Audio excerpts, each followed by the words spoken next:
చూడండి, అంతర్జాతీయ కస్టమ్స్ దినోత్సవం అంటే అది కేవలం క్యాలెండర్లో ఒక తేదీ మాత్రమే కాదు, మన గ్లోబల్ ట్రేడ్ మొత్తం సజావుగా నడవడానికి, మన దేశ సరిహద్దుల్ని కాపాడటానికి తెరవెనుక నిరంతరం పనిచేసే కస్టమ్స్ అధికారుల సేవను గుర్తించే ఒక ప్రత్యేకమైన రోజు ఇది.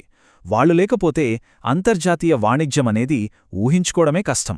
అయితే జనవరి 26నే ఎందుకు ఎంచుకున్నారు? దాని వెనుక ఒక పెద్ద కారణముంది. 1952లో సరిగ్గా ఇదే రోజున వరల్డ్ కస్టమ్స్ ఆర్గనైజేషన్ అంటే WCO తన మొదటి అధికారిక సమావేశాన్ని బ్రసెల్స్లో నిర్వహించింది. ఆ చారిత్రాత్మక సంఘటనకు గుర్తుగా 1983 నుంచి ప్రతి సంవత్సరం ఇదే రోజున ఇంటర్నేషనల్ కస్టమ్స్ డే జరుపుకుంటున్నారు. మరి ఇంత ముఖ్యమైన రోజును ముందుకు నడిపిస్తున్న ఆ కీలకమైన సంస్థ ఏది? దాని గురించి ఇప్పుడు కొంచెం డీటెయిల్డ్గా చూద్దాం. ఆ సంస్థే వరల్డ్ కస్టమ్స్ ఆర్గనైజేషన్, షార్ట్గా WCO. ఇది ఒక స్వతంత్ర అంతర్ప్రభుత్వ సంస్థ.